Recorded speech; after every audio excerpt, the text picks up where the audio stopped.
আসসালামু আলাইকুম রহমতুল্লাহ বারাকাতুহ। আমরা এখন অবস্থান করছি সিলেট চা বাগান, চার রাজ্যে। আপনারা দেখছেন বিশাল বড় বাগান, দু চোখ যত দূর যায় তত দূর পর্যন্ত শুধু চা গাছ আর চা পাতা।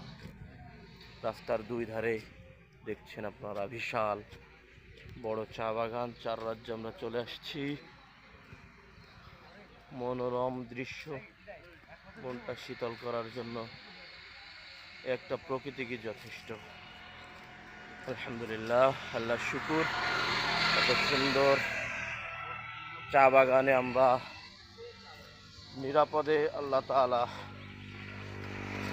সফর করিয়েছেন। আপনারা দেখতে পাচ্ছেন কি সুন্দর চা বাগান। আপনারা এটা দেখছেন, একদম চা